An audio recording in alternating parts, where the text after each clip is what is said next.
195 CWS Season 2 Part 104. Bram membawa wanita itu menuju sebuah ruangan yang berada di sebuah resort. Resort milik Bram tentunya, karena Bram pun menginap di sana kali ini. Bukan tanpa alasan membawa wanita itu ke sana, melainkan Bram tak ingin perkataan wanita itu didengar oleh orang lain, mengingat di restoran adalah ruang publik dan kemungkinan akan selalu ada telinga asing yang mendengar perkataan wanita itu. Katakan, apa tadi aku salah dengar? Kamu bilang apa tadi? Tanya Bram mencoba memastikan. Rasanya, tak mungkin wanita di hadapannya ini tengah hamil, wanita itu bahkan belum menikah. Ya, setidaknya itulah yang Bram ketahui. Aku hamil, ucap wanita itu sekali lagi mengulangi ucapannya sebelumnya.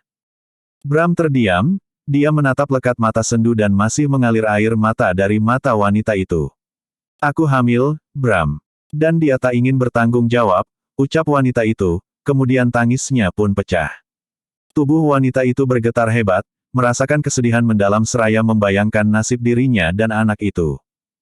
Kehamilan yang tak pernah diinginkan, bahkan kejadian buruk yang menimpanya, yang mana kehamilannya adalah hasil dari sebuah pemerkosaan yang dilakukan oleh seorang temannya yang tega memanfaatkan keadaannya ketika mabuk di sebuah acara pesta di suatu klub.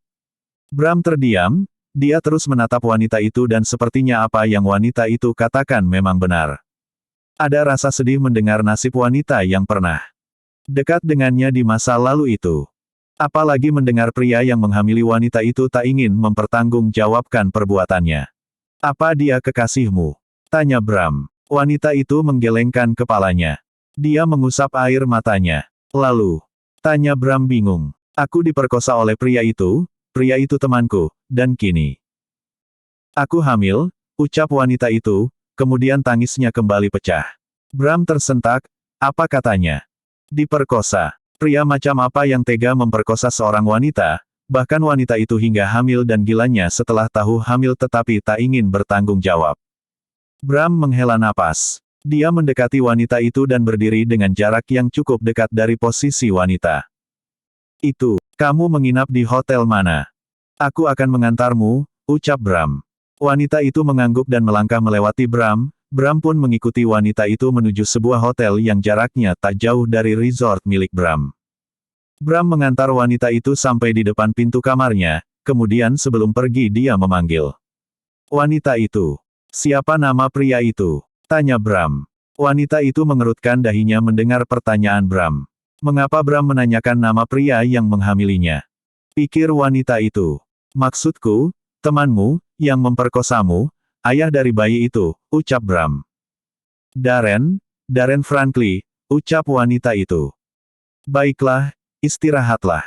Tenangkan dirimu, sebaiknya kamu masuk sekarang, ucap Bram dan berbalik. Bram meninggalkan wanita itu begitu saja, membuat wanita itu merasa bingung. Entah mengapa Bram menanyakan nama pria yang menghamilinya. Dan apa yang akan Bram lakukan? Bram hanya sedikit bicara dan tak menjelaskan apapun padanya. Wajah Bram pun begitu datar, dan dingin membuat wanita itu merasa tak mengerti apa yang Bram pikirkan saat ini. Sudah lama sekali ketika dirinya dan Bram dekat dulu, sudah terlalu banyak yang berubah dalam diri Bram dan membuat wanita itu merasa begitu asing. Bahkan dia ingat, ketika terakhir kali Bram memarahinya ketika dirinya menemui Bram untuk pertama kali setelah bertahun-tahun lamanya tak bertemu. Wanita itu pun masuk ke dalam kamarnya. Di sisi lain, Bram baru saja sampai di sebuah kamar di resort miliknya. Dia mengambil ponselnya dan menekan panggilan menuju salah satu kontak di ponselnya. Tak lama, orang di dalam telepon pun menyapa Bram setelah panggilan itu terhubung. Tolong cari tahu nama Darren Franklin, ucap Bram. Apa dia pengusaha, Tuan? Ada fotonya, kah? Tanya orang itu. Bram terdiam sesaat, dia mencoba mengingat wajah pria yang dia lihat tadi di restoran dan rasanya masih sedikit melekat di ingatannya. Pria itu berwajah blasteran dan bertubuh tinggi dengan pipinya yang dihiasi bulu-bulu halus yang biasa dinamakan brewok, hanya saja tak terlalu lebat. Saya tak tahu, dia seorang pengusaha atau bukan. Saya juga tak memiliki fotonya, tetapi saya mengingat wajahnya. Wajahnya blasteran, memiliki tubuh yang tinggi, dan ada bewok tipis di wajahnya. Bawa dia ke hadapan saya, jika bisa temukan dan bawa dia dengan cepat, saya tak ingin menunggu lama, ucap Bram. Baik, Tuan. Saya akan mencoba mencari orang itu, ucap orang itu. Iya, ucap Bram dan mematikan telepon itu. Bram melempar ponselnya ke atas tempat tidur. Dia pun bergegas ke kamar mandi dan mencuci wajahnya. Di tengah mencuci wajahnya, Bram larut dalam pikirannya. Mengapa nasib wanita yang pernah dekat dengannya itu begitu sial? Diperkosa, kemudian hamil, dan pria yang menghamili tak ingin bertanggung jawab. Bram mengenal wanita itu, di mana wanita itu memang bodoh, dalam artian terlalu naif sehingga kemungkinan dimanfaatkan memang bisa saja terjadi. Meski tak ada lagi rasa, tetapi sebagai seseorang yang pernah dekat dengan wanita itu, Bram merasa kasihan mendengar nasib tragis wanita itu. Karena itu, dia mencoba mencari tahu pria yang sudah menghamili wanita itu melalui orang kepercayaannya. Bram ingin lihat, apa alasan pria itu tak ingin bertanggung jawab. Sedangkan sudah jelas anak yang dikandung wanita itu adalah anak dari pria itu. Ya, setidaknya kenyataan itulah yang Bram dapatkan dari wanita itu. Meski dulu Bram pernah membenci wanita itu, tetapi kini rasa benci itu tak lagi ada.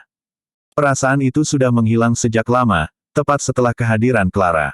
Apalagi, Bram pun sudah jauh lebih baik ketika dirinya meluapkan apa yang dia pendam dalam hatinya di hadapan wanita itu. Keesokan paginya di kediaman Clara. Clara tengah menikmati sarapan di meja makan. Sarapan kali ini tak ditemani siapapun. Bram tengah berada di Bali untuk perjalanan bisnisnya dan Bril masih tidur. Clara tak ingin membangunkan Bril karena hari ini Bril libur sekolah. Selamat pagi, sapa Liora dan meletakkan beberapa paperback di atas sebuah kursi makan di hadapan Clara. Clara berdehem ketika menyadari Liora baru saja kembali setelah seharian kemarin tak pulang ke kediaman itu. Entah tidur di mana Liora semalam, bahkan pagi ini terlihat Liora membawa banyak belanjaan. Sudah jelas, adik Bram itu habis shopping. Semalaman tidak pulang ke rumah, dan kembali dengan begitu banyak belanjaan, sungguh luar biasa. Sindir Clara seraya tersenyum. Liora tersenyum sekilas, kemudian membuka piringnya.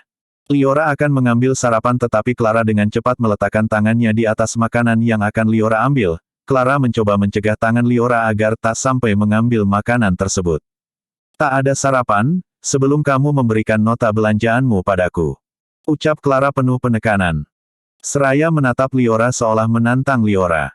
196 CWS Season 2 Part 105 Clara menatap Liora seolah tengah mencoba menantang Liora.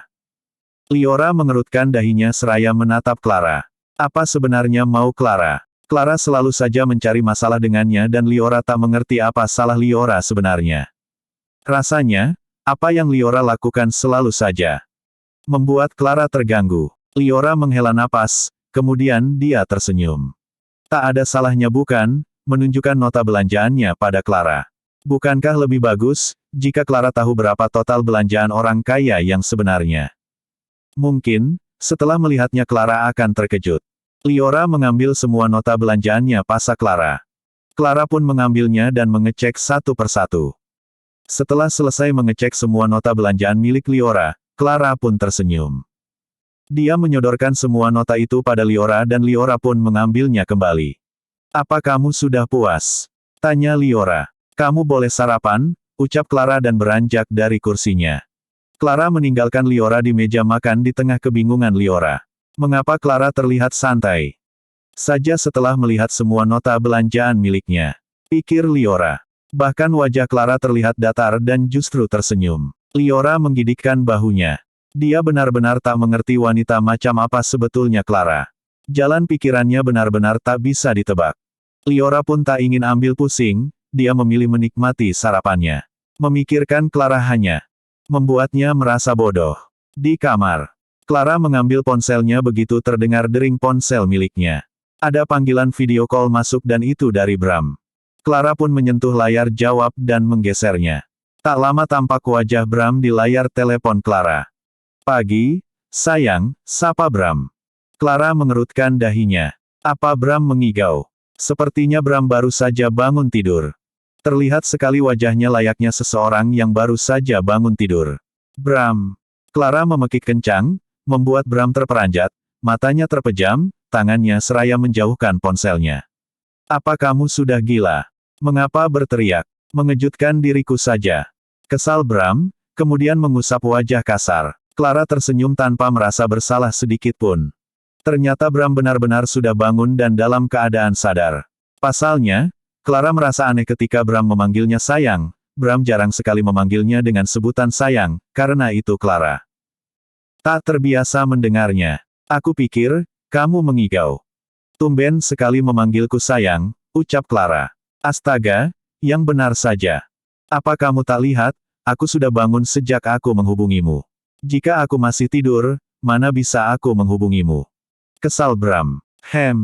Ada apa menghubungiku? Aku pikir, kamu sedang menikmati sarapanmu di tepi pantai, sekaligus menikmati pemandangan wanita-wanita turis yang memakai bikini-bikini seksi di Bali, ucap Clara.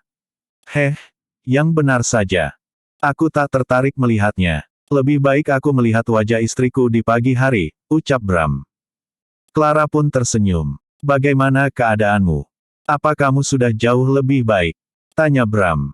Ya, seperti yang kamu lihat. Aku juga baru selesai sarapan, ucap Clara. Baguslah, jangan telat makan, ucap Bram. Kapan kamu kembali? Tanya Clara. Kenapa? Apa kamu sudah merindukanku? Tanya Bram seraya menyunggingkan senyuman.